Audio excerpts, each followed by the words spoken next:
So this is the rest part of human digestive system. अब मैंने आपको बताया था कि स्मॉल इंटेस्टाइन में कंप्लीट डाइजेशन हो जाता है, तो वहाँ पर एक और इम्पॉर्टेंट प्रोसेस होती है, that is absorption.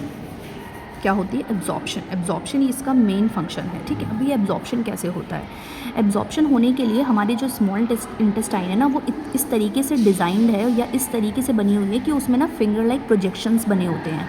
Finger like projections को हम क्या कहते हैं? विलाई कहते हैं, ठीक है। Villi, again it is a very important question,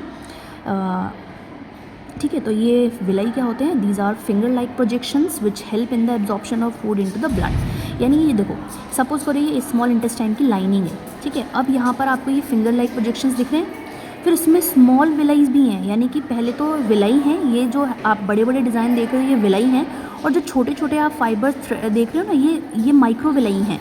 तो इतना मतलब ये सरफेस एरिया प्रोवाइड करा देते हैं एब्जॉर्प्शन के लिए कि जितना भी खाना है हमारा बहुत ही जल्दी छोटे से एरिया में भी एब्जॉर्ब हो जाता है। तो ये जो विलाई और माइक्रो विलाई हैं, ये दोनों मिलकर के हमारे फूड को एब्जॉर्ब करने में हेल्प करता है, जो कि स्मॉल इंटेस्टाइन से हमारे ब्लड में चला जाता है। अब ब्लड में कैसे जाता है? थ्रू द डिफ्यूजन प्रोसेस जाता है। कैसे? क्योंकि फूड पार्टिकल होंगे वो यहाँ पर ज़्यादा होंगे, यानी न्यूट्रिएंट्स ज़्यादा होंगे। मेरे प्रीवियस वीडियो में आपने अगर डिफ्यूजन की मीनिंग समझी होगी तो आपको पता होगा, the movement of particle from high concentration the low concentration. अब होता क्या है कि जो स्मॉल इंटेस्टाइन के ऊपर जो आसपास हमारे ब्लड वेसल्स होती हैं, अब ब्लड वेसल्स चिपकी हुई होती हैं, वो करते क्या हैं कि यहाँ पर जो न्यूट्रिएंट का कंप्लीट डाइजेशन हो जाता है, तब यहाँ से, क्योंकि यहाँ पर पार्टिकल की कंसंट्रेशन हाई होती है और ब्लड में कम होती है, तो यहाँ से वो ब्लड के तरफ मूव आउट करने लग जाते हैं। तो इस तरीके से ब्लड में हमारा पूरे जो न्यूट्रिएंट्स होते हैं वो चले जाते हैं, ठीक है, एब्जॉर्ब हो जाते हैं।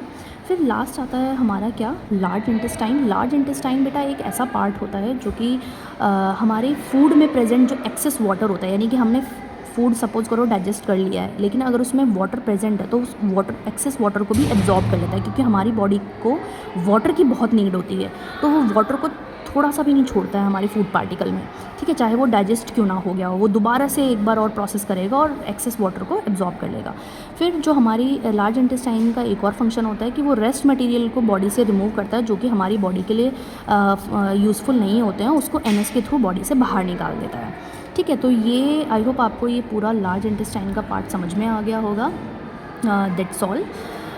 और हाँ, एक और चीज़ बेटा, मैंने एब्जॉर्प्शन आपको बता दी है। अब एब्जॉर्प्शन का मतलब क्या था कि यहाँ से जो फूड पार्टिकल्स हैं वो सारे ब्लड में चले जाएंगे, ब्लड में जा करके वो पूरी बॉडी में एसिमिलेट हो जाएंगे, और एसिमिलेट होने के बाद जो भी हमारे बॉडी से वेस्ट प्रोडक्ट होता है वो एनएस के थ्रू, यानी लार्ज इंटेस्टाइन में एनएस के थ्रू वो बॉडी से बाहर हो जाएगा। तो ये जो पूरा ह्यूमन डाइजेस्टिव सिस्टम है, ये 5 स्टेप्स को कवर करता है।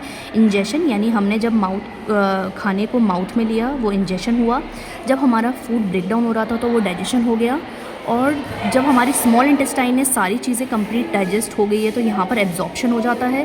फिर जब ये स्मॉल इंटेस्टाइन से जो न्यूट्रिएंट्स हैं वो ब्लड में जाते हैं तो वो एसिमिलेट कर जाते हैं पूरी बॉडी में, ताकि वो पूरी बॉडी के सेल्स को प्रोवाइड करा सके, ठीक है, न्यूट्रिएंट्स। और फिर जब पूरी बॉडी उससे एसिमिलेट हो जाती है, यूटिलाइज़ कर लेती है उसको अपने बॉडी फंक्शंस के लिए, देन जो वेस्ट मटेरियल जो बचता है उसे बॉडी से बाहर निकलना होता है, and that process is called egestion, the removal of waste particle from our body, that is egestion.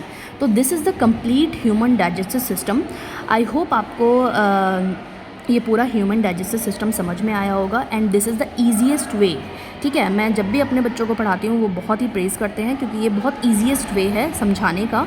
इसमें ना मैंने बहुत ज़्यादा बड़े वर्ड्स यूज़ करे हैं, बहुत ही ईजी लैंग्वेज में मैंने बच्चों के पॉइंट ऑफ व्यू से समझाया है। और नेक्स्ट हम आगे की वीडियोज़ और आगे की लाइफ प्रोसेस को एक्सप्लेन करेंगे। Thank you.